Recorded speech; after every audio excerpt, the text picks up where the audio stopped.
গল্পের শুরুতেই আমরা দেখতে পাই কেট আর তার হাজবেন্ড একটা হাসপাতালের দিকে ছুটে যাচ্ছিল, কারণ কেটের লেবার পেন শুরু হয়ে গিয়েছিল। এরপর জন যখন রিসেপশনে ফর্ম সই করতে ব্যস্ত ছিল, তখনই কেটের প্রচন্ড রক্তপাত শুরু হয়ে যায়। এর কিছুক্ষণ পর কেট যখন তার জ্ঞান ফিরে পায়, সে নিজেকে একটা ভয়াবহ অপারেশন থিয়েটারের মধ্যে দেখতে পায়। এরপর নার্স তাকে জানায় যে তার সন্তানটি মারা গেছে, কিন্তু কেট কিছুতেই এটা বিশ্বাস করতে পারছিল না। ঠিক তখনই জন ঘরে ঢুকে হাসি মুখে ভিডিও ক্যামেরা দিয়ে ডেলিভারির দৃশ্য রেকর্ড করতে শুরু করে দেয়, যেন সেখানে একেবারে কিছুই হয়নি। এরপর নার্স কেটের কোলে সেই মৃত শিশুটিকে তুলে দেয়। কেট যন্ত্রণায় তখন চিৎকার করে ওঠে এবং ঠিক তখনই তার ঘুম ভেঙে যায়। বোঝা যায় এটা আসলে ছিল একটা ভয়াবহ দুঃস্বপ্ন। পরের দিন কেট তার থেরাপিস্ট ডক্টর ব্রাউনিং এর সঙ্গে দেখা করতে আসে, আর ডাক্তার তাকে বোঝায় যে তার সন্তান মারা যাওয়ার ট্রমা থেকে এমন দুঃস্বপ্ন আসা একেবারে স্বাভাবিক। আর এদিকে কেটও অনেকটা কনফিউশনে ভুগছিল, কারণ সে খুব শীঘ্রই একটা বাচ্চাকে দত্তক নিতে যাচ্ছিল, আর তার মনে হচ্ছিল সে হয়তো মানসিকভাবে এখনো প্রস্তুত নয়। এখানে আমরা জানতে পারি একসময় কেটের প্রচন্ড লাল পানি খাওয়ার নেশা ছিল। সে থেরাপিস্টকে জানায় যে গতকাল তার খুব লাল পানি খেতে ইচ্ছে করছিল, কিন্তু শেষ পর্যন্ত কোনোভাবে সে নিজেকে সামলে নিয়েছিল। এভাবে বাসায় ফেরার পথে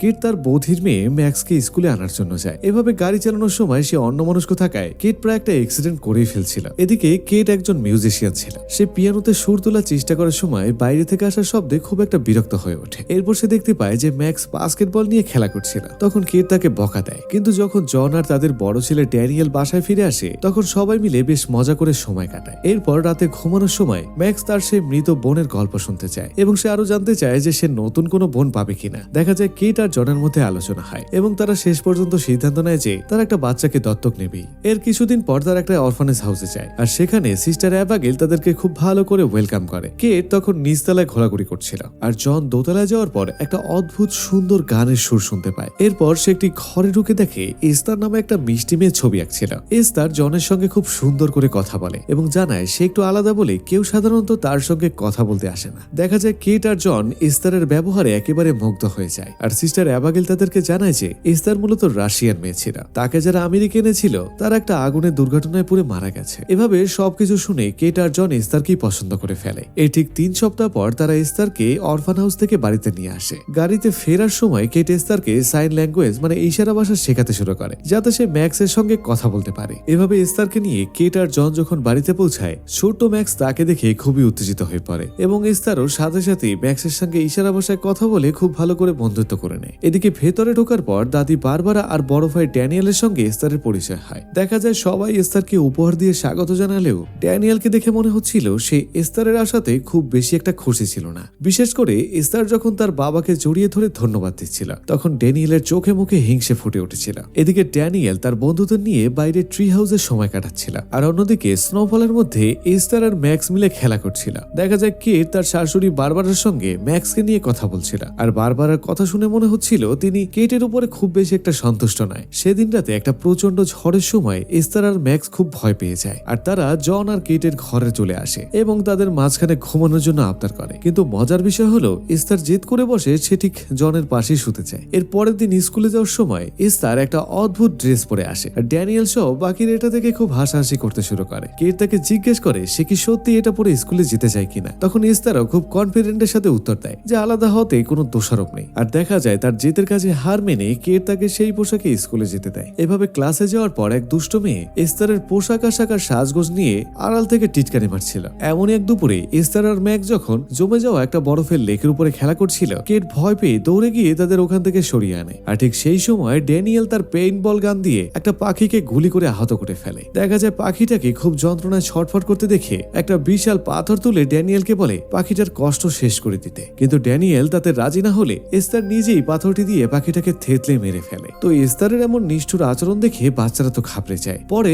এস্তার যখন গোসল করছিল, কেট তার ঘরে কাপড় গুছিয়ে রাখতে গিয়ে ড্রয়ারের ভিতরে একটা পুরনো বাইবেল খুঁজে পায়, আর সেই বাইবেলের ভিতরে একটা রহস্যময় পুরুষের ছবি দেখে। এদিকে স্কুলে ড্যানিয়েলের বন্ধুরা এস্তারের জন্য তাকে নিয়ে হাসি ঠাট্টা করলে ড্যানিয়েল রাগে এস্তারের বইগুলো নিচে ফেলে দেয়, আর সেই দুষ্ট মেয়েটি তখন এস্তারের বাইবেলটি কেড়ে নিতে চাইলে তখন তাদের মধ্যে ধস্তাধস্তি শুরু হয়ে যায়, আর মেয়েটি তখন এস্তারের গলার বেল্ট ধরে টান দিয়ে একটা বিভৎসভাবে চিৎকার করে ওঠে। এভাবে বাসায় ফেরার পর কেট এস্তারকে পিয়ানো শেখানোর সময় স্কুলের সকল ঘটনা নিয়ে জানতে চায়, কিন্তু কৌশলে এস্তার সব ঘটনা এড়িয়ে যায়। এভাবে কেট তাকে একটা স্ক্র্যাপ বুক উপহার দেয় এবং তার মৃত সন্তান সম্পর্কে সবকিছু খুলে বলে, আর সে জানায় তার মৃত সন্তানের দেহ সেই গোলাপ বাগানের নিচেই খবর দেওয়া হয়েছে। এভাবে সেদিন রাতে যখন জন আর কেট রান্নাঘরে রোম্যান্স করছিল, তখন এস্তার এসে হঠাৎ করে সেখানে উদয় হয়। পরের দিন সকালে কেট এই বিষয়ে কথা বলতে গেলে এস্তার খুব স্বাভাবিকভাবে একটা নোংরা শব্দ এফ ওয়ার্ড ব্যবহার করে। তখন কেট বুঝতে পারে যে এস্তরের আচরণ একেবারেই স্বাভাবিক ছিল না। সে জনকে পরামর্শ দেয় যে এস্তারকে একটা থেরাপিস্টের কাছে নিয়ে যাওয়ার জন্য,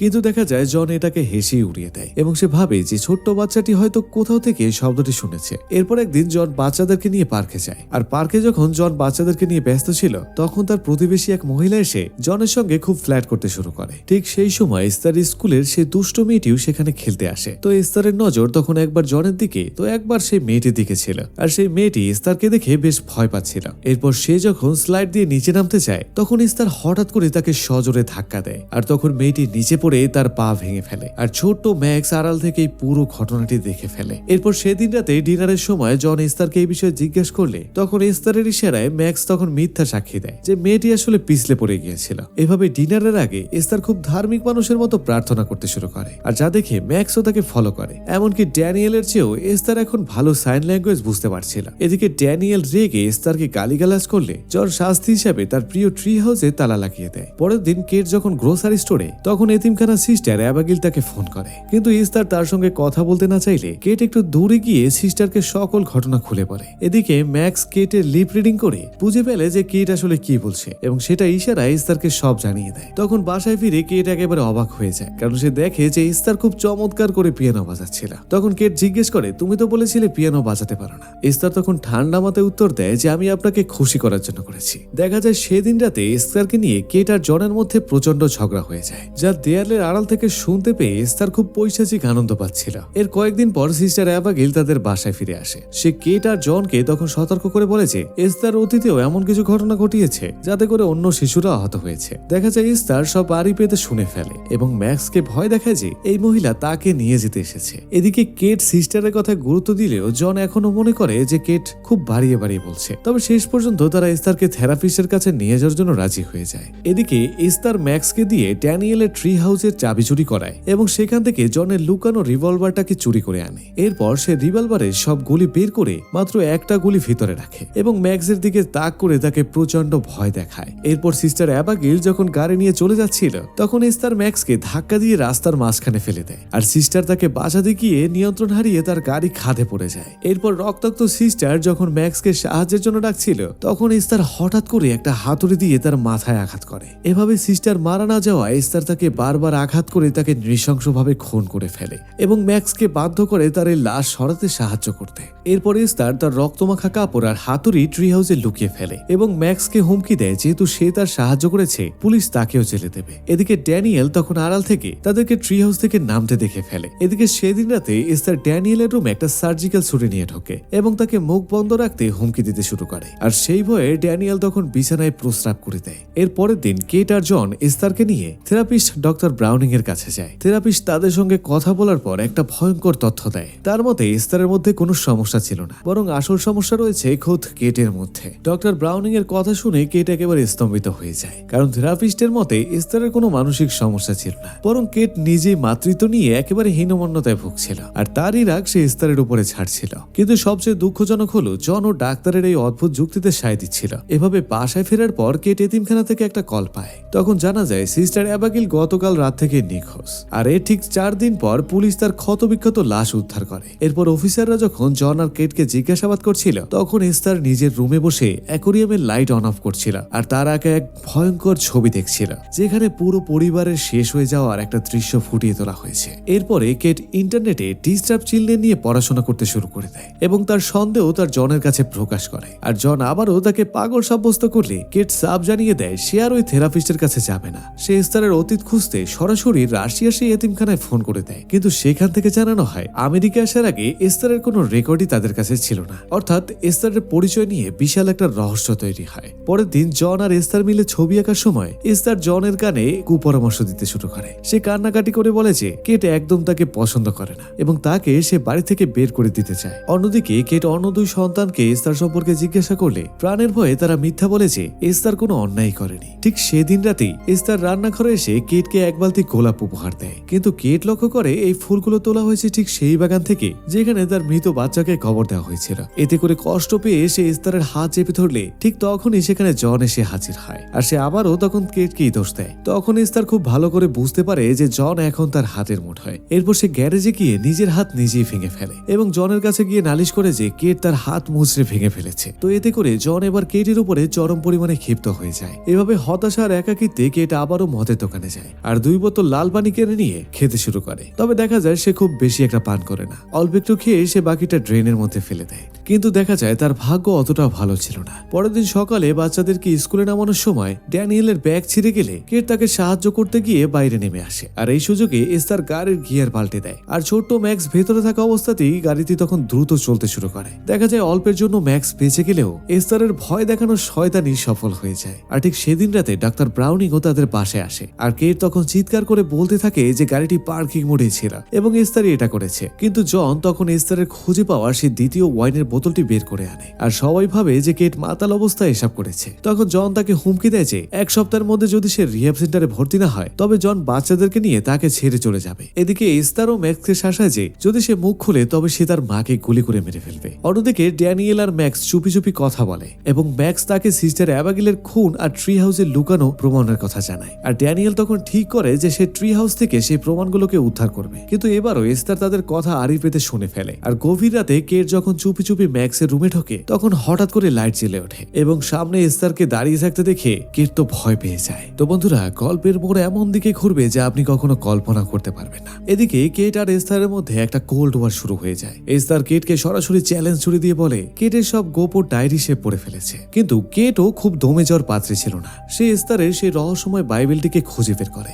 এবং সেখানে সান ইনস্টিটিউট নামে একটা লেখা দেখতে পায়। এরপর ইন্টারনেটে সার্চ করে সে জানতে পারে যে এটা কোনো অরফান হাউস ছিল না, বরং এটা ছিল একটা কুখ্যাত ভয়ঙ্কর মানসিক হাসপাতাল। এদিকে ড্যানিয়েল তখন প্রমাণ জোগাড় করতে চুপি চুপি সে ট্রি হাউস যেতে চায়, কিন্তু শয়তান এস্তার তখন তার পিছু নিয়ে ফেলে এবং ট্রি হাউসের চারপাশে তখন সে জ্বালানি তেল ঢেলে আগুন ধরিয়ে দেয় এবং ড্যানিয়েলকে সে ভেতরে আটকে ফেলে। ড্যানিয়েল তখন বাঁচার জন্য চিৎকার করলেও কে তখন এস্তারের রহস্য উন্মোচনে ব্যস্ত ছিল। ঠিক শেষ মুহূর্তে ড্যানিয়েল তখন ছাদ থেকে নিচে পড়ে যায়। এরপর এস্তার যখন একটা পাথর দিয়ে তাকে চিরতরে শেষ করে দিতে যাচ্ছিল তখন ম্যাক্স তাকে ধাক্কা দিয়ে সরিয়ে দেয়। ড্যানিয়েল প্রাণে বেঁচে গেলেও সে গুরুতর আহত হয়ে তখন হাসপাতালে ভর্তি হয়ে যায়। এখানে হাসপাতালে কেট আবারও জনকে সতর্ক করার চেষ্টা করতে থাকে, কিন্তু জন এখনো অন্ধের মতো এস্তারকে বিশ্বাস করে যাচ্ছিল। আর এই সুযোগে এস্তার ড্যানিয়েলের ক্যাবিনে ঢুকে তাকে বালিশ চাপা দিয়ে মারার চেষ্টা করে। ঠিক তখনই ম্যাক্স দৌড়ে গিয়ে ডাক্তারদেরকে খবর দিলে ড্যানিয়েল বেঁচে যায়। আর রেগে গিয়ে কেট এস্তারকে সবার সামনে চর মারলে হাসপাতালের কর্মীরাই কেটকে পাগল ভেবে তখন ইনজেকশন দিয়ে ঘুম পাড়িয়ে দেয়। সেই রাতেই জন আর ম্যাক্স বাসায় ফিরে আসে। দেখা যায় জন ড্রাঙ্ক অবস্থায় রুমে বসেছিল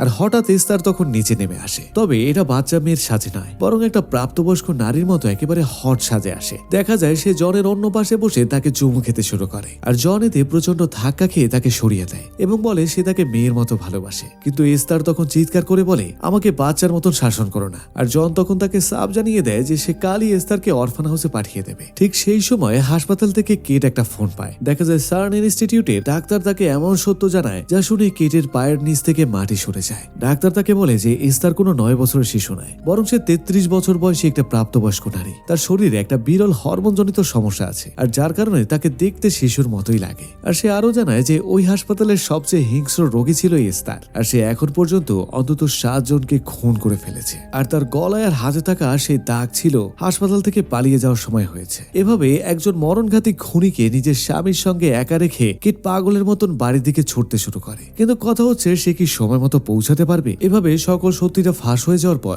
এস্তার আর ইনোসেন্ট সেজে থাকার প্রয়োজন মনে করে না। সে নিজের ঘরে সবকিছু ভাঙচুর করতে শুরু করে, নিজের মেকআপ ধুয়ে ফেলে এবং প্রকাশ পায় তখন 33 বছরের এক ভয়ঙ্কর নারীর আসল চেহারা। এরপর জন যখন এস্তারের ঘরে উকি দেয় সে দেয়াল জুড়ে এস্তারের আঁকা সেই বিভৎস ছবিগুলো দেখে স্তম্ভিত হয়ে যায়। ঠিক তখনই কেট অনবরত জনের ফোনে কল দিচ্ছিল, কিন্তু জন ফোন ধরার আগে এস্তার বাড়ির মেইন পাওয়ার লাইন কেটে দেয়, যাতে করে পুরো বাড়ি একেবারে অন্ধকারের মধ্যে ডুবে যায়। এরপর জন একটা টর্চ নিয়ে তখন এস্তারকে খুঁজতে আরম্ভ করে। অন্ধকার কোণ থেকে বেরিয়ে এসে এস্তার হঠাৎ করে জনকে ছুরি দিয়ে আঘাত করে। জন তখন যন্ত্রণায় লুটিয়ে পড়লে এস্তার একটা পৈশাচিক উল্লাসে বারবার তাকে আঘাত করে নৃশংসভাবে খুন করে ফেলে। আর এই বিভৎস দৃশ্য দেখে ফেলে ছোট্ট ম্যাক্স। আর এরপর পরবর্তী টার্গেট হয় সে ছোট্ট মেয়েটি। ঠিক সেই মুহূর্তে কেট দ্রুত গতিতে গাড়ি চালিয়ে সরাসরি বাড়ির উপরে উঠিয়ে দেয় এবং জনের নিথর দিয়ে পড়ে থাকতে দেখে সে কান্নায় ভেঙে পড়ে। কিন্তু সে সময় নষ্ট করে না, বরং সে উল্টো ম্যাক্সকে খুঁজতে আরম্ভ করে দেয়। এভাবে বাথরুমে উকি দিতেই এস্তার বন্দুক দিয়ে কেটের গায়ে গুলি চালিয়ে দেয়। তখন আহত কেট তখন কোনো মতে জানালার কার নিচে গিয়ে লুকিয়ে পড়ে। ওদিকে ম্যাক্স বাগান নিয়ে পালানোর চেষ্টা করলে এস্তার তখন তার পিছু নেয়, আর কেট তখন ছাদের কাজের উপর থেকে এস্তারকে দেখতে পায় আর ঝাঁপিয়ে পড়ে তার উপর। কাজ ভেঙে তারা দুজনেই তখন নিচে পড়ে যায়। এভাবে ম্যাক্সের ডাকে কেটের জ্ঞান ফিরে আসে। সে এস্তারের ফেলে দেয়া বন্দুকটি তুলে নিয়ে ম্যাক্সকে সাথে করে বনের দিকে পালাতে শুরু করে। ঠিক তখনই পুলিশ এসে তার বাড়িতে পৌঁছায়, কিন্তু এস্তার সেখান থেকে উধাও হয়ে যায়। এভাবে হঠাৎ অন্ধকারে ছুরি নিয়ে এস্তার আবার কেট আর ম্যাক্সের উপরে ঝাঁপিয়ে পড়ে। এভাবে ধস্তাধস্তি করতে করতে তারা সবাই সেই জমে যাওয়া বরফের লেকের উপরে চলে আসে। এস্তার তখন খুনি নেশায় কেটকে মারতে উদ্যত হলে ম্যাক্স তখন বন্দুক দিয়ে বরফের উপরে গুলি চালায়, আর মুহূর্তেই বরফ ভেঙে যায়। তখন কেট ও এস্তার সেই বরফ শীতল পানির মধ্যে পড়ে যায়, আর পানির নিচে তাদের জীবন মরণ লড়াই চলতে থাকে। কেট শেষ পর্যন্ত এস্তারকে কাবু করে পানি থেকে উপরে ওঠার চেষ্টা করে, কিন্তু ঠিক তখনই এস্তার আবার বাচ্চার মতো ইনোসেন্ট গলায় কেঁদে ওঠে। তখন সে বাচ্চার মতন করে বলে, মা আমাকে বাঁচাও, আমাকে মরতে দিও না। কিন্তু কেট এবার আর কোনো ভুল করে না। সে গর্জে ওঠে আর সে বলে যে আমি তোমার মা নই, এবং এক লাথিতে এস্তারকে সেই গভীর কনকনে ঠান্ডা পানিতে ডুবিয়ে দেয়। আর এভাবেই এস্তারের সকল পাপের অবসান ঘটে সেখানেই। এরপর পুলিশ এসে কেট আর ম্যাক্সকে উদ্ধার করে নিয়ে আসে, আর এভাবেই শেষ হয়ে যায় এক অরফান মেয়ের হার হিম করা গল্প। তো বন্ধুরা, গল্পটি কেমন লাগলো কমেন্টে লিখে জানাও, আর একটি লাইক দিয়ে চ্যানেলটি সাবস্ক্রাইব করে দাও, যাতে নতুন নতুন সব গল্প সবার আগে চলে যায় তোমার দরজায়। আর যাচ্ছি তবু যাচ্ছি না, দেখা হচ্ছে নতুন কোনো গল্প নিয়ে। ততক্ষণ পর্যন্ত ভালো থাকো, সুস্থ থাকো, আল্লাহ হাফেজ।